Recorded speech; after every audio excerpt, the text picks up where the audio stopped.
A central Paris railway station at the height of rush hour. Thousands of passengers head home. Suddenly, a runaway train hurtles towards the station.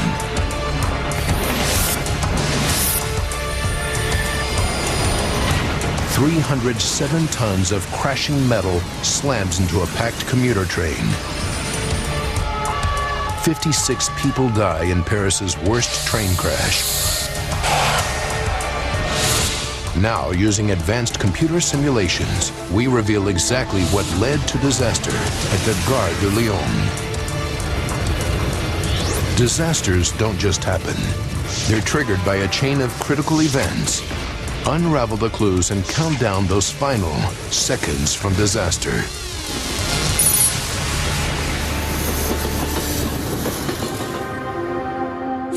Europe. France. Paris. June 27th, 1988. A summer evening in the French capital. Paris is the focal point of the French rail network. The French are proud of their rail system. It's one of the biggest in Europe, with 34,000 miles of track. With state funding and an ongoing modernization program since the early 80s, the system is high-tech and efficient. 6:20 p.m. The 5:38 inbound commuter service from Melun to Paris's Gare de Lyon station is running on time. The 80-mile journey takes 75 minutes. It's an 8-carriage train, and in the driver's seat is 42-year-old Daniel Solène. He's worked for SNCF, the French National Railway, since he was 15. Jean Beauvais is the guard on the train. He's another old hand who joined the SNCF straight out of school. So far, it's been a routine trip. But at 6:36 p.m., 5 miles outside Paris, the train passes through Vert de Maisons station. And something unexpected happens. A young woman in the second carriage leaps up and pulls the emergency cord. A bell in Solène's cab alerts him that someone has pulled the cord, and the brakes are automatically activated. The woman slips from the train and disappears. Before the train can get moving again, Solène needs to reset the alarm and rearm the brakes. It's an all-too-familiar procedure. It should only take a few minutes, but Solène still radios the control room to alert them of the holdup. 6:40 p.m. Most of the passengers, fearing a long delay, leave the train to find another way to complete their journey. The remaining few resign themselves to a late arrival in Paris. Solène and Beauvais try to rearm the brake system so the train can continue its journey to the Gare de Lyon station. Gare de Lyon rail station serves the south and east of the country. Behind its magnificent 19th century exterior lies one of Europe's most sophisticated rail hubs. It's one of France's busiest stations, with a mixture of intercity service and commuter trains serving the suburbs.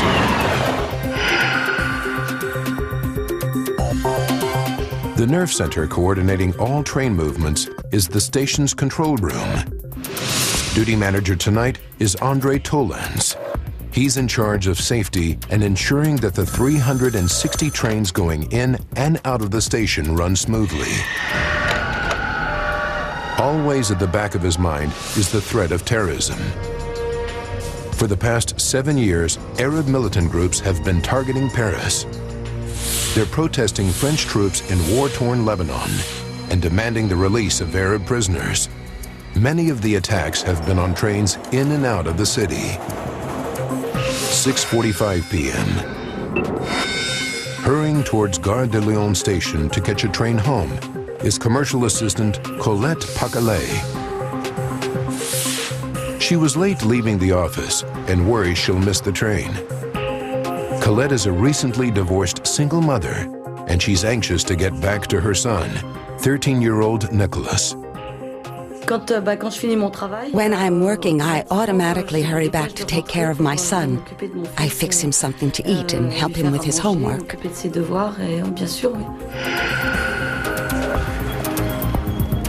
40-year-old Dominique Pavie, who works at the Louvre Art Gallery, also rushes to catch the same train. Like thousands of others, she's still grappling with a summer timetable.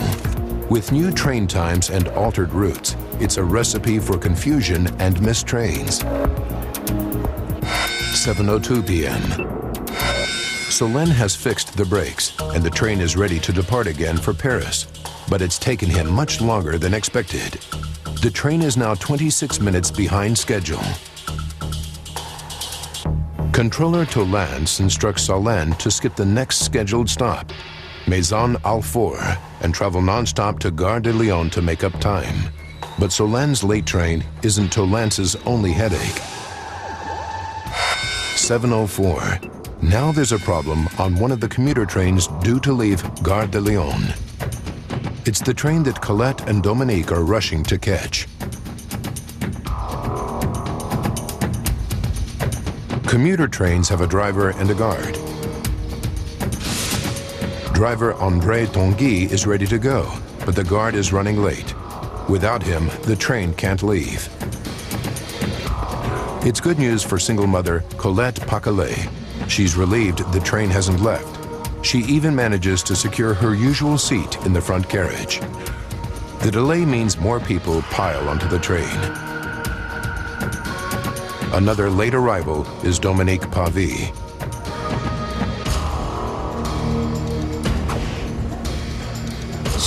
The train was packed.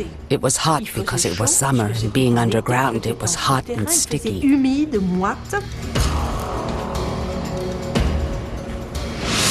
All the passengers and their driver Tanguy can do is sit and wait for the guard to arrive. Their outbound train is on platform 2, the same platform that the late-running inbound service from Milan is due to use. But they don't need to worry. Signalers have pre-programmed a set of points to prevent Solène's train from going into platform 2. Half a mile before it reaches the station, the points will automatically switch, sending the train into empty platform 1 instead. 7:07 p.m. Solène's inbound train is now traveling at more than 60 miles per hour. A yellow signal warns him to start slowing down. Just ahead is a steep grade leading into Gare de Lyon station.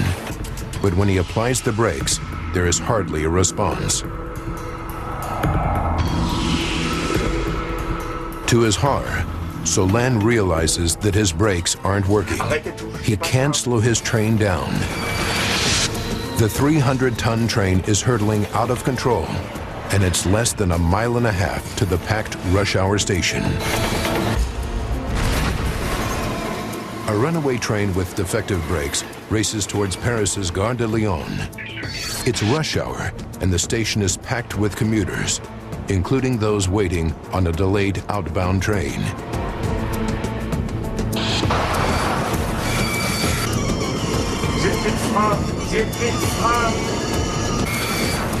Daniel Solène, the driver, is getting desperate. He knows there should be a handbrake somewhere on the train. Guard Jean Bovy hurries to look for it. We asked ourselves what was happening to us. We tried the brakes, but there was no response. So I decided to go down the train to look for handbrakes.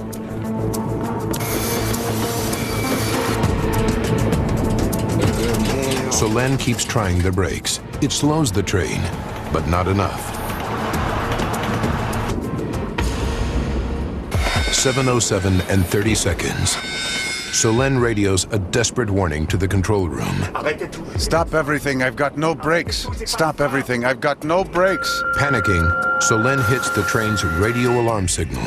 It can't be heard by passengers who are still unaware of the danger, but it activates a high-pitched audio alarm in the Gare de Lyon control room and the driver cabs of all the commuter trains within the vicinity. Immediately, signalmen turn every green light red.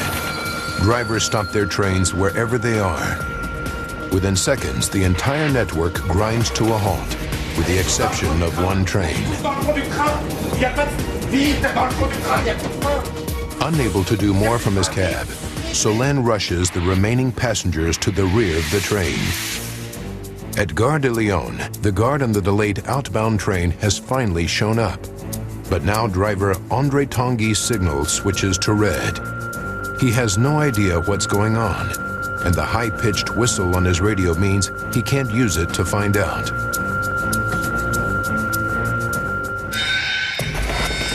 "7:08 p.m.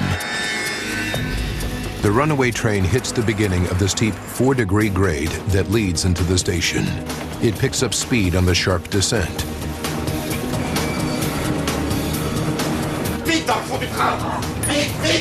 Driver Solène manages to get all the passengers into the last carriage. They brace themselves for the inevitable impact. There was panic, a lot of panic. Train guard Bovy is still desperately searching for a handbrake. I asked myself, what was going to happen to me? Was this going to be my last moment?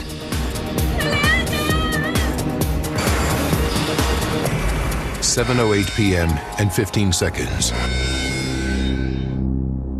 At Gare de Lyon station, André Tanguy is still not sure why he is stuck on a red light.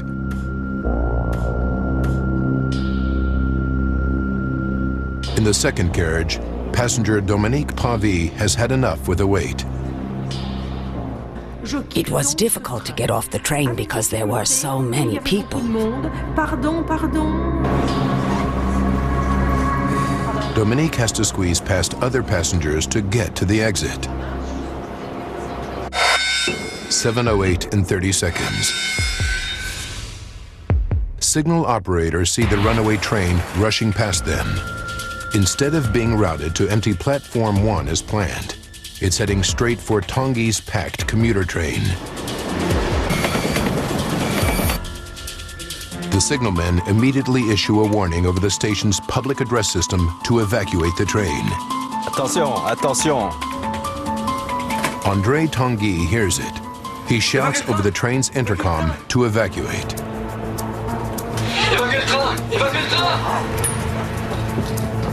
Passengers scramble to reach the doors. 7:08 and 45 seconds. Tanguy sees the runaway train heading straight for him, but he knows his train must still be packed with people trying to get off. Instead of jumping, he bravely stays on the intercom, repeating his warning to passengers.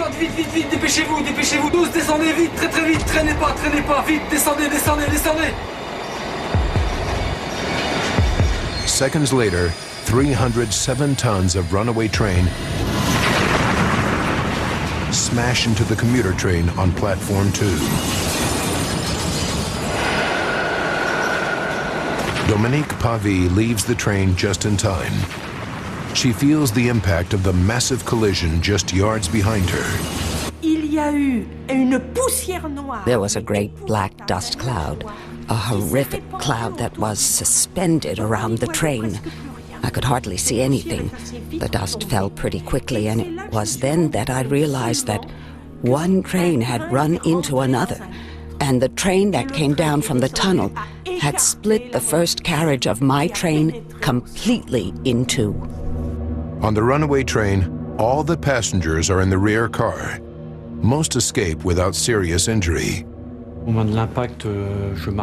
At the moment of impact, I was walking into the last carriage. I heard a great noise and felt a small shock.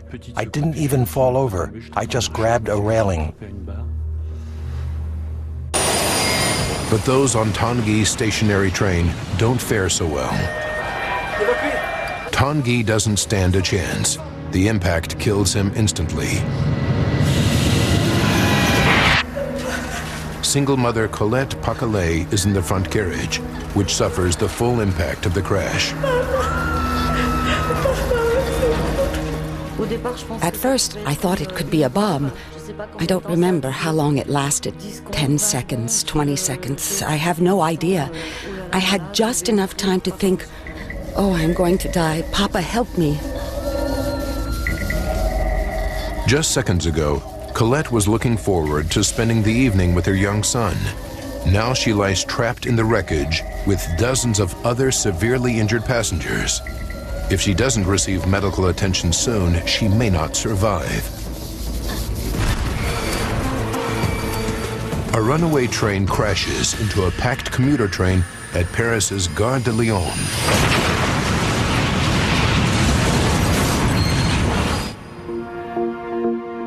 A photojournalist captures the full horror of the collision just seconds later.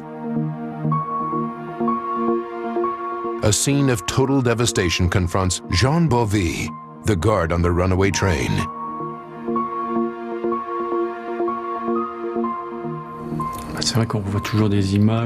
I still see images, a kind of burning smell, and then people crushed in the carriage. I can still see all that, and just after the impact, the start of the groans. I just wanted to run away.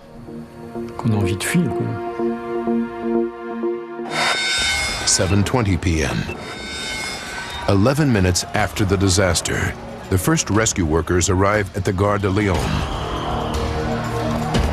Dr. René Jancovici, a war-hardened surgeon who saw brutal fighting in the civil war in Chad, has never seen anything like it.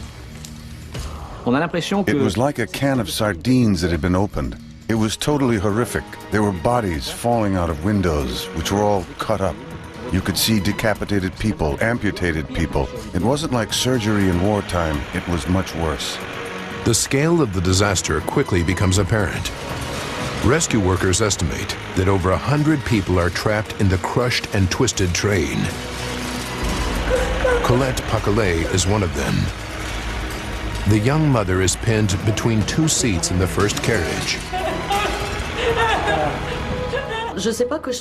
I don't realize that I'm crushed under the metal or that a train has crashed into us.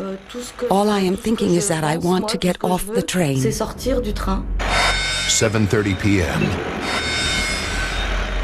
Many of the passengers have suffered serious injuries in the collision. Medics must act fast. But there's a problem.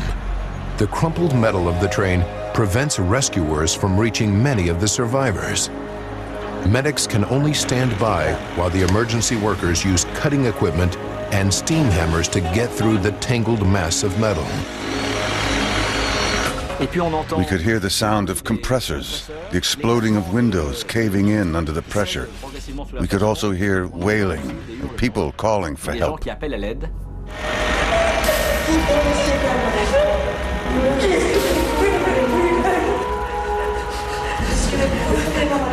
Finally, the rescue team is able to free Colette from the metal seats trapping her. 11 p.m. Colette is one of the lucky ones. Dozens of others are still trapped under tons of wreckage.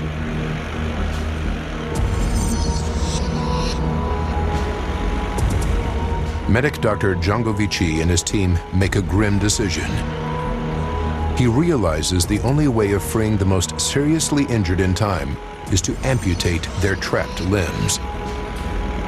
Once on the platform, the full extent of Colette's injuries becomes apparent. Her hip and pelvis are fractured, and she has lost a dangerous amount of blood.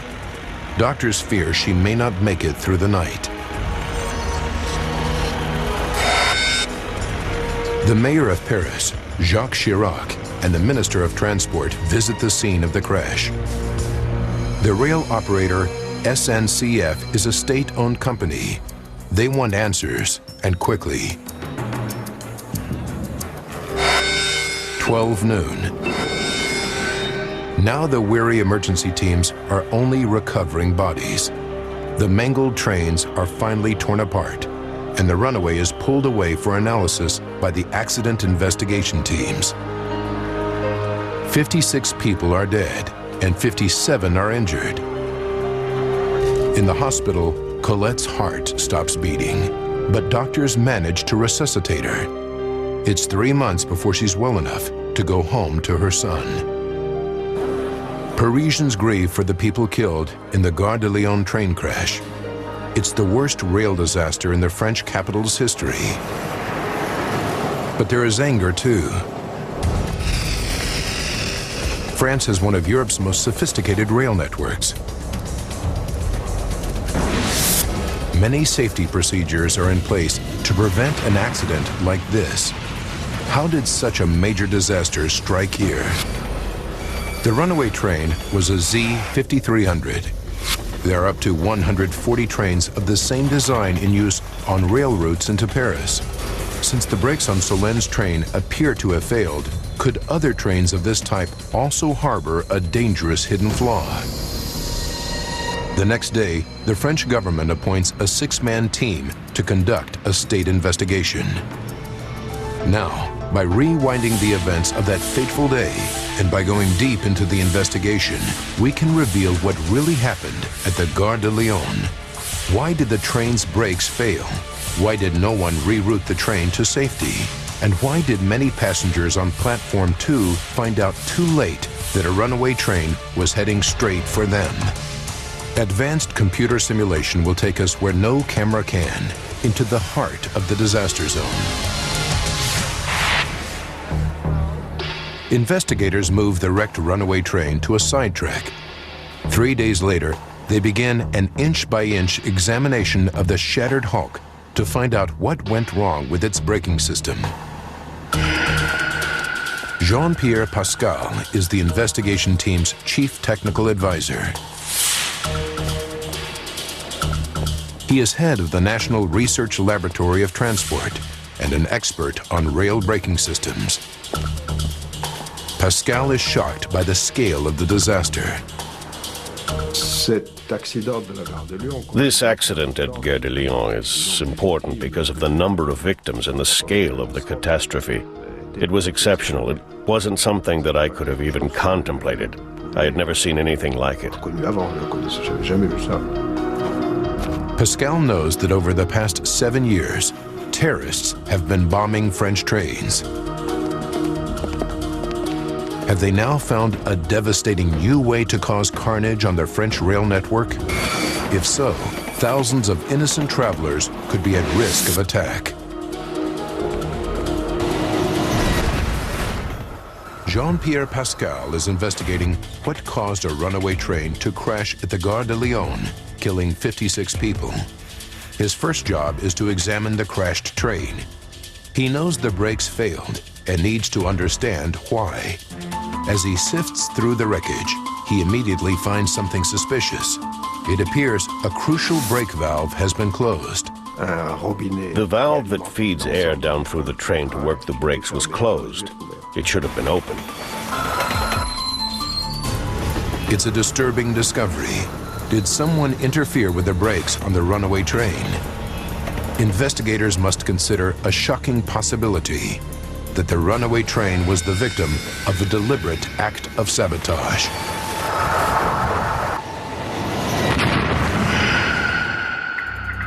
The brakes are powered by compressed air generated in the engine carriage. The air is forced down a pipe, which runs the entire length of the 8-carriage train. Each carriage has an individual brake unit that gets air from this pipe. There's a valve on the pipe at the rear of the engine carriage. On the runaway train, the lever controlling this brake valve is shut, preventing air from traveling through the train to power the brakes. Investigators believe there is only one possible conclusion. Someone must have closed the valve. Pascal realizes that whoever did this must have had specialist knowledge of the train's braking system. So he doesn't believe it bears the hallmarks of a terrorist attack. Yet it is clear that the valve has been shut. So who closed it? He questions the train's driver, Daniel Solène, and guard Jean Beauvais to see if they can shed any light on the mystery. Solène tells him the brakes were working fine for the first 58 minutes of the journey. They even bring the train to a quick stop when someone pulls the emergency alarm at Vert de Maisons. 33 minutes to disaster. valve must have been closed after this event. Could the person who pulled the emergency cord be involved? No one can explain why she pulled the cord, and she was gone before the guard could question her.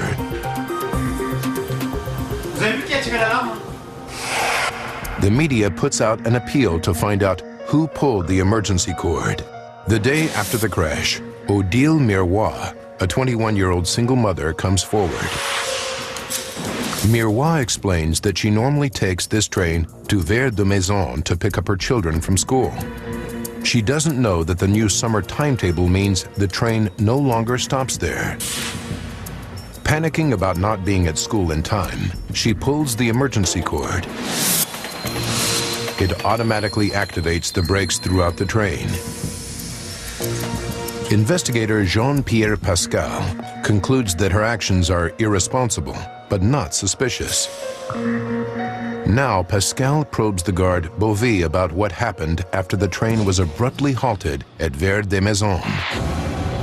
Guard Bovy tells him that he goes to reset the emergency cord handle, but the handle is stuck. He can't shift it. The reset handle for the emergency brakes is between the first and second carriage.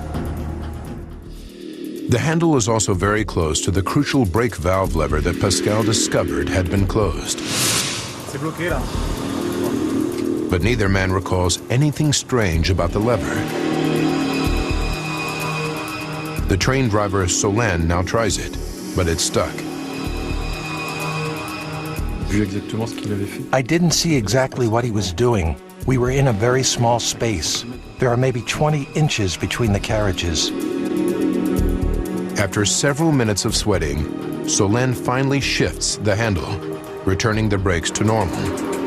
But when he returns to his cab, the brakes are still locked. Pascal is puzzled. Why didn't the standard resetting procedure unlock the brakes? He scrutinizes the layout of the braking system on the runaway train and discovers something intriguing. If the brake pipe valve is turned to the off position, a safety mechanism kicks in, keeping the brakes locked, even after resetting the emergency cord. It's a fail-safe system to stop a train from going anywhere without pressurized brakes. Pascal had thought someone closed the valve, maybe in an act of sabotage. Now he suspects there may be another explanation. Could Solène have closed it by mistake? He examines his interview with Solène more closely. When we interviewed him, when we asked him questions, he admitted it. He said, "I touched that lever to help myself get a good grip. He did it to try and free the handle he thought was stuck." It confirms Pascal's hunch. While trying to reset the emergency cord handle, Solène uses the main brake pipe lever to get more leverage. As he struggles with the emergency cord handle, he inadvertently moves the brake pipe lever without knowing it, closing it. Solène thinks he has simply reset the emergency cord handle. But by closing the brake pipe valve, he has cut off the air supply from the engine that feeds the brakes throughout the train. The brakes in the last 7 carriages are now locked in the on position. But if the brakes are left on, how does Solène get the train moving again? The only ways to release the locked brakes are by repressurizing the entire system or by manually unlocking each brake. Standard procedure dictates that Solène should call the engineers, who would have detected his terrible mistake. But anxious to get going, Solène ignores the rules and tries to unlock the brakes himself. He doesn't realize that he's moved the brake lever and that the system is locked due to lack of pressure. Instead, he's convinced the brakes are locked because of another common problem. Solène believes there's an airlock in the brake system, which can sometimes happen when the emergency cord is pulled, causing too much pressure around the individual brakes. He thinks that if he can bleed some of it out, the airlock will dissipate and the brakes will unlock. Solène works his way along all 7 carriages, assisted by Bovy. Mr. Solon purged the brakes until I said it was fine. I'm not really a technician, but I assisted his actions. It works. The brakes are freed. But Solène's actions are catastrophically misjudged. He has not cleared an airlock and reset the brakes to normal. Instead, he has bled away what little air was still left in the system.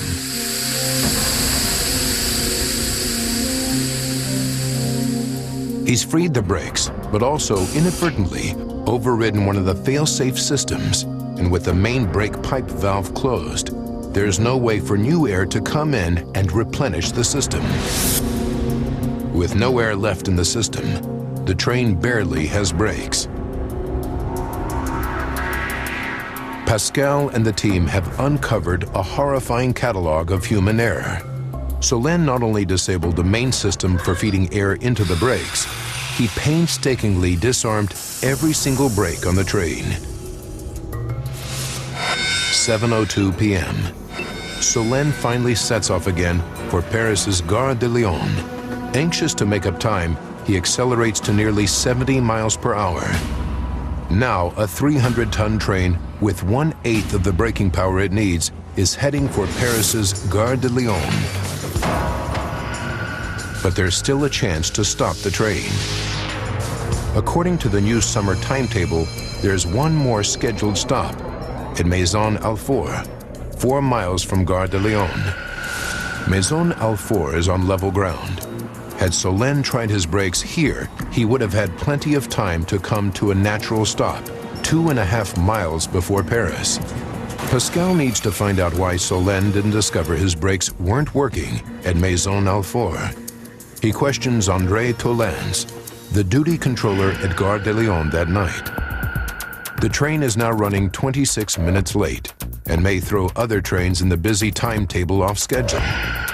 To make up lost time, Tolens orders Solène not to stop at Maisons-Alfort and continue direct to Gare de Lyon. 6 minutes to disaster. Solène drives straight through the station. The last chance to use his brakes before the hill down into Gare de Lyon is lost. Yet Pascal knows there are still 2 safety procedures in place to avert catastrophe. There's a backup electric-powered brake in the train. And at Gare de Lyon, station staff could have used the points to divert the runaway to an empty stretch of track. So why did both fail? He turns to the last leg of the runaway train's journey to explore Solène's actions after he discovers his brakes are faulty. 2 minutes to disaster. A yellow signal indicates to Solène to start slowing down. His train is just over a mile from Gare de Lyon. Pascal analyzes the onboard tachograph, which records the train's speed. Even with just one working brake, Solène manages to slow the train from 60 to just 28 miles per hour. But then he hits the 4-degree grade heading down to the station and picks up speed again. Even now, Solène still has one last chance to slow down the runaway train. Investigators know that his train has an auxiliary electric-powered brake system. It's designed to slow trains going at high speed to save wear on the brake pads. So why doesn't he use it? Solène reveals that Bovy did go in search of a handbrake in one of the carriages. But Pascal knows that even if he had found it, it would have been useless. The handbrake is only designed to stabilize a stationary train and isn't powerful enough to stop a train at high speed. Yet the auxiliary brakes, which could have effectively slowed the train, are operated from the driver's cab, right under Solène's nose. Pascal discovers that drivers hate the electric brake. They avoid using it because it can cause problems. La conjugaison avec le frein pneumatique The combination of air power and electric brakes can often cause jams, locking the wheels. In general, drivers don't use it. Solène was unaccustomed to using the electric brake, and in his panic, he simply forgot it was there. Pascal calculates that if Solène had applied the electric brake in combination with a sole working air brake in the driver's carriage, he could have slowed the train enough to avoid a major collision. Solène's terrible oversight means he loses his last chance to halt the runaway train. But one safety system at the station still remains. Pascal turns to the actions of the station staff. Standard procedure when faced with a runaway train is to identify it and divert it safely to an empty stretch of track. So why didn't this happen? 1.5 minutes from collision. Controller Tolance tells Pascal that he hears Solène's distress call over the radio. I've got no brakes. I've got no brakes. In any communication with the controller, the driver should give his name and position. Stop everything. I've got no brakes. Stop everything. But in his panic, Solène makes a terrible mistake. He doesn't identify himself. Tolance has no idea which train the distress call came from, and Solène's voice is so distorted with emotion, Tolance doesn't recognize him. If he can't identify the train, he can't divert it. The controller tells investigators that when he tries to contact the mystery driver again, there's no response. Solène must have left his cab. They realize that this episode leaves Tolance in a terrible predicament. All the controller knows is that the runaway train must be one of the 4 trains bound for the underground platforms. Investigators learn that Tolance and his staff try to call all 4 drivers. If they can eliminate the 3 that are not in trouble, they'll be able to identify the runaway train and divert it to an empty stretch of track. But there's a problem. Before Solène left his cab, he hit the general alarm. It sent a high-pitched whistle through all trains on the network, telling drivers to stop until they receive instructions. Drivers start to call Tolance to find out what's going on. And Tolance explains that this barrage of calls prevents him from identifying the runaway in time to divert it. But investigators are about to discover that even at this stage, disaster was not inevitable. On reaching the station, Solène's train was supposed to be routed into Platform 1, an empty platform. So how did it end up crashing into a packed commuter train? French investigator Jean-Pierre Pascal has discovered that station staff at Gare de Lyon couldn't divert the runaway train away from the packed commuter train because the driver failed to identify himself. But when Pascal explores the final moments before the collision, he makes a startling discovery. Pascal learns that Gare de Lyon's train routing technology allows signalers to program the points in advance. The inbound train's route into the station should have been pre-programmed earlier that day, before the crisis. The runaway train was on track 2S, heading for the commuter train on Platform 2. But 561 yards before the station, a set of points on the track were supposed to automatically switch Solène's train off line 2S and into Platform 1, which was empty. The runaway train still would have hit the buffers at the end of the track, but Pascal is convinced the crash would have been far less devastating. In my opinion, no one would have been hurt. The train would have been wrecked, but there would have been no injuries. Did the signalers forget to program the points? Pascal finds that there was no oversight. The signalers did their job correctly. So what went wrong? Pascal probes the final moments leading up to the fatal collision.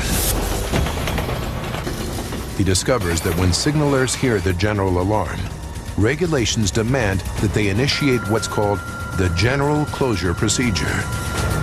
All signals turn red, stopping all trains from moving anywhere on the lines in and out of Gare de Lyon. But the closure procedure has drastic consequences that the signalers could not foresee. It destroys the last chance to avert catastrophe. In order to give the signalers full manual control of the network, it overrides all automatic pre-programming of routes. The points no longer automatically reroute Solenne's train into an empty platform. Instead, the points lock in their current position. The collision is now unstoppable. It's the final piece of the puzzle. Investigators can now understand the convergence of events that caused the Gare de Lyon train crash. How a runaway train was left speeding toward Paris, why all the safety mechanisms failed, and how a final twist of fate left hundreds of homeward-bound rail passengers seconds from disaster. 33 minutes to disaster. On the Milan to Paris train, a young woman pulls the emergency cord, slamming on the brakes. The emergency cord must be reset to return the brakes to normal before the train can depart. While doing so, driver Solène inadvertently closes the air supply to the brakes, rendering them useless and locked on. 20 minutes to disaster. Solène mistakenly diagnoses an airlock and bleeds air from the brakes to clear it. 7 minutes to go. The inbound train resumes its fateful journey to Gare de Lyon station. But what no one knows is that now it only has a small fraction of its normal braking power. 2 minutes to impact. Solène tries the brakes but gets almost no response. He radios the station but forgets to identify himself or the train. 90 seconds to disaster. Solène hits the emergency alarm, which prompts signalers to override the automatic routing system that would take the runaway train to an empty platform, and sets the runaway train on a collision course with a packed commuter train on platform 2. Disaster is inevitable. 15 seconds to disaster. Delayed driver André Tanguy sees the onrushing train and orders his passengers to evacuate. As the train heads straight for him, he stays at his post to repeat the warning.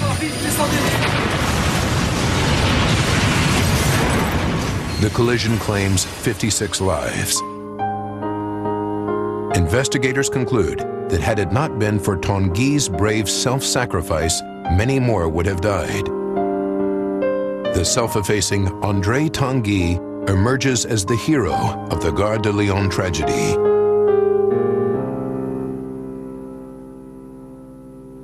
Pascal and the investigation team find that the main cause of the Gare de Lyon crash is driver error. But they also highlight several technical and safety shortcomings in the rail system. They find that the brake pipe lever was too easily accessible and vulnerable to sabotage. The radio system was overly complex and drivers needed more training in its use. And they recommend that signalers should be able to close all signals without overriding all pre-programmed routes. Odile Miroir, who pulled the emergency cord, Daniel Solène, and controller Tolance all faced criminal charges for their role in the accident. Tolance and Miroir were cleared. Daniel Solène served 6 months of a 4-year prison sentence for manslaughter. Colette Paquelet made a full recovery from her injuries, but she remains angry that the buck stopped with Solène, the runaway train driver. She believes the train company should also take responsibility. My feeling is that the SNCF is at fault. The SNCF as a whole. It's not one person or 2 people. It's a whole bunch of things that went wrong that day. In the wake of the tragedy, SNCF introduces a slew of new safety measures. It overhauls its driver training program and phases out brake pipe levers. Radio communication on the network is also upgraded. Hard lessons were learned from the tragic events at the Gare de Lyon, and modernization came at a high price. But in the wake of the disaster, France now has one of the safest and most technologically advanced rail networks in Europe.